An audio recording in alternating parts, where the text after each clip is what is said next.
Good morning बेटा। आज बेटा हम द्वितीय पाठ है, पाठ 2 पढ़ेंगे। पाणिनि। ये बेटा हमारे संस्कृत साहित्य में हमारे जो व्याकरण जो हम पढ़ रहे हैं उसकी रचना इन्होंने की थी। पाणिनि के बारे में मैं आपको थोड़ा सा बताना चाहूँगी पहले, लेकिन ये सारी ही जो पाठ है वो पाणिनि के बारे में ही है। पाणिनि था वो पढ़ाई में बहुत ही कमज़ोर था और साथियों से बहुत ही पीछे रहता था। तो एक दिन उसके गुरु ने उसको कहा कि आप विद्या अध्ययन नहीं कर सकते, आपके हाथ की जो रेखाएं हैं उसमें विद्या कहीं है ही नहीं। तो पाणिनि हताश होकर के गुरुकुल छोड़ जाता है और जब वो घर की तरफ जाता है तो रास्ते में उसको बहुत सी स्त्रियां दिखाई देती हैं जो कुएं के ऊपर पानी भरने के लिए आ रही होती हैं। उसको प्यास अनुभव होता है, तो उसको प्यास लगती है, तो वो प्यास बुझाने के लिए कुएं के पास जाता है और वहाँ उन स्त्रियों से पानी मांगता है। तभी वह देखता है कि कुएं के आसपास, कुएं की जो मुंडेर है उसके ऊपर गड्ढे हुए यानी कि कुछ निशान पड़े हुए हैं। जब वो उन स्त्रियों से पूछता है कि ये किस तरह के ये निशान हैं, वो किसके हैं, तो वो स्त्रियां कहती हैं कि हम यहाँ मटके को रखते हैं, तो उसके वजह से ये गड्ढे इस पत्थर में या इस दीवार के ऊपर हो गए हैं, इस शिला के ऊपर, शिला मतलब होता है पत्थर, उस पर हो गए हैं। तो पाणिनि सोचता है कि ये कच्ची मिट्टी का घड़ा है और जो बार बार यहाँ रखती हैं उसकी वजह से इन्होंने अपना निशान बना दिए हैं, यहाँ पत्थर के ऊपर निशान बना दिए हैं। तो मैं तो आम आदमी हूँ, मनुष्य हूँ, मैं तो कुछ भी कर सकता हूँ। और वो वापस जाकर के विद्या अध्ययन करता है और गुरु से पूछता है कि मेरे हाथ में जो रेखा होनी चाहिए पढ़ाई की वो कहाँ होनी चाहिए। तो गुरु ने कहा कि आपके हाथ में पढ़ाई की जो रेखा होती है वो यहाँ से होनी चाहिए, यानी कि उसके हाथ में बताया कि यहाँ होनी चाहिए। और उसने चाकू से वहाँ निशान बना दिया और तब से वो अपने मन में दृढ़ निश्चय करके पढ़ाई करने लगा। और उन्होंने व्याकरण जैसे महान साहित्य की रचना की, यानी कि व्याकरण की रचना की। तो चलो इसको हम पढ़ते हैं बेटा। सुप्रसिद्ध से व्याकरण से पाणिनि। सुप्रसिद्ध व्याकरण के रचयिता पाणिनि 500 ईस्वी पूर्व जन्म गांधारस्य सालुतार नाम के ग्रामे अभवत। यानी कि व्याकरण के सुप्रसिद्ध रचनाकार पाणिनि का जन्म गांधारस्य, गांधार के सालातुर नामक गांव में अभवत हुआ। एतत् स्थानम अफगानिस्तान देशे वर्तते। और अब ये जो स्थान है वो अफगानिस्तान देश में है। तस्य पितु नाम, उसके पिता का नाम पणनी था। मातु नाम, माता का नाम दाक्षी चास्ती। उसके पिता का नाम पणनी था और माँ का नाम दाक्षी था।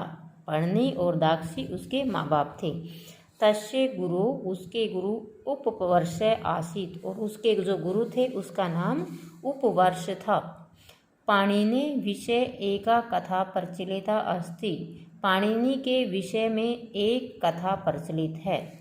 स वह बाल्यकाले, बाल्य यानी कि बाल्यकाल अवस्था में, बाल अवस्था में, यदा जब उपवर्षस्य यानी कि उपवर्षस्य उसके गुरु का नाम है, उपवर्ष से आश्रम में पठती समय पढ़ता था। तदा स पठेन बहुत दुर्बल आसीत। जब बाल्यकाल में वह उपवर्ष के आश्रम में पढ़ता था तब स वह पढ़ने में बहुत ही दुर्बल आसीत। दुर्बल मतलब कमज़ोर, आसीत था तो वो पढ़ने में बहुत ही कमज़ोर था। तस्य मने पठे न रम्यते समय, उसका मन पढ़ने में नहीं रमता मतलब लगता था। गुरु एतत् दृष्ट्वा, गुरु ऐसा देखकर बहुत दुखितम अभवत। और उसका जो गुरु था वो ऐसा देखकर बहुत दुखी होता था। एक बार से पाणिनि, उसने पाणिनि के हस्तरेखाम, हाथ की रेखा, दृष्टवाम देखकर अवदत बोला, यत् की भवतः हस्ते तु, कि आपके हाथ में तो विद्या रेखा एव नास्ति, विद्या की रेखा ही नहीं है। वो पढ़ने में बहुत कमज़ोर था। तो गुरु एक दिन जो उसके जो गुरु थे वो बहुत ही दुखी होते थे और एक दिन पाणिनि के हाथ की रेखा देखकर वो बोले कि आपके हाथ में तो विद्या की रेखा ही नहीं है।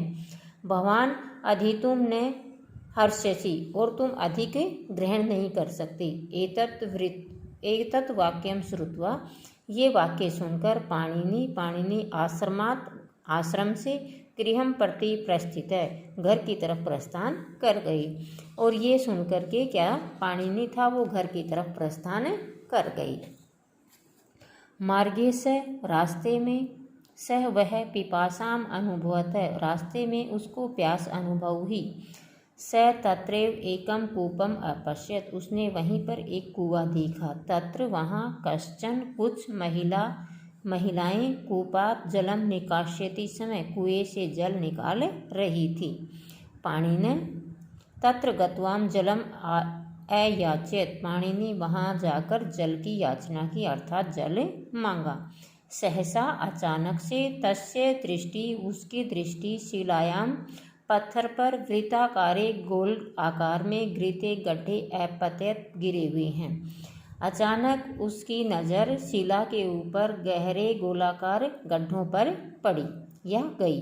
स आश्चर्येण, उसने आश्चर्य से एक महिला से घृतस्य रहस्यम पृष्ठवान, गड्ढे के रहस्य के बारे में पूछा, अर्थात ये गड्ढे किस प्रकार से हुए उसके बारे में पूछा। सा महिला अवदत, वह महिला बोली, बार बार घटस्य घड़े स्थापित रखने से ऐसा घृतम जाता है, ये गड्ढे हो गए। बार बार घड़े रखने से ये गड्ढे हो गए।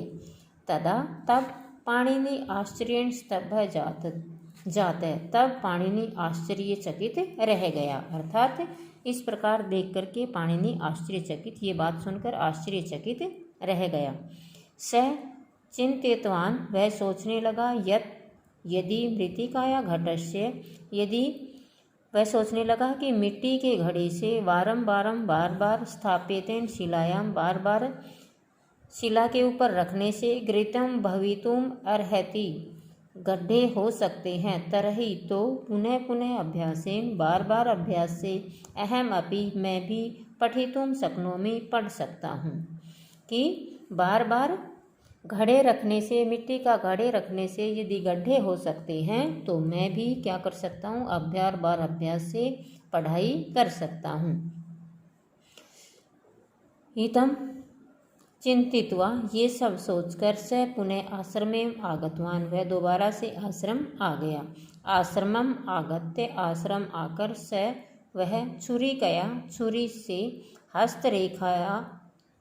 रेखाम निर्मितवान गुरुतम प्रति गत्वा च अवदत्, और हाथ में छुरी से यानी कि चाकू से हस्तरेखा विद्या रेखा, हाथ में विद्या की रेखा निर्मितवान बनाकर या खींचकर, गुरुम प्रति, गुरु के प्रति, गत्वाम च अवदत्, गुरु को के प्रति जाकर अर्थात गुरु के पास जाकर, अवदत् बोला, हे गुरु मम हस्ते अपि रेखा विद्या रेखाम अस्ति, कि हे गुरु मेरे हाथ में भी विद्या की रेखा है। अहम अपि पठितुम शक्नोमि, मैं भी पढ़ सकता हूँ। गुरुम ते स्नेहम आलिंग्यत कालांतरे अथक परिश्रमेण स महान व्याकरण अभवत्, और गुरु ने उसको स्नेह से आलिंगन कर लिया और कालांतरे काफ़ी समय बाद अथक परिश्रमेण कठिन मेहनत से स वह महान व्याकरणकार अभवत हुआ। अष्टाध्यायी ये पुस्तक का नाम है बेटा। इसकी रचना किसने की? पाणिनि ने। इति सुप्रसिद्ध से ग्रंथ रचनाम च अकरोत्, और अष्टाध्यायी नामक सुप्रसिद्ध ग्रंथ की रचना भी उन्होंने की। ये था बेटा आपका पाठ पाणिनि के बारे में। अब है बेटा शब्दार्थों को आपको फिर नोटबुक में लिखने हैं और याद करना है। ग्रामे गांव में, अभवत हुआ, पठित्व स्मय, ये मैंने पहले भी बताया है, स्मय लगते ही ये भूतकाल बन जाता है। पठती मतलब पढ़ना, स्मय मतलब थे, पढ़ते थे। तदा तब, दुर्बलह होता है बेटा कमजोर, एतत् यह, दृष्टवा होता है देखकर, भवतः मतलब आपके, हस्ते हाथ में, श्रुत्वा होता है सुनकर, तत्रैव वहाँ से, कूपम होता है कुएं को, अपश्यत मतलब देखना, तत्र मतलब वहाँ, कश्चन कुछ, ये स्त्रीलिंग के लिए प्रयोग हुआ है क्योंकि कुछ स्त्रियों के लिए वहाँ प्रयोग हुआ है। गत्वा होता है बेटा जाकर, अयाचत मतलब मांगना, सहसा अचानक, शिलायाम पत्थर पर, वृत्ताकार गर्ते मतलब गोल गड्ढे,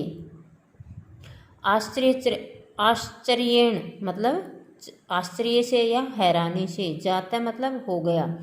पृष्ठवान पूछा, मृतिकाया मिट्टी के, घटस्य घड़े के, इथम ऐसा, चिंतित हुआ होता है बेटा सोचकर, आगत्य आकर, और छुरिकाया मतलब है छुरी से।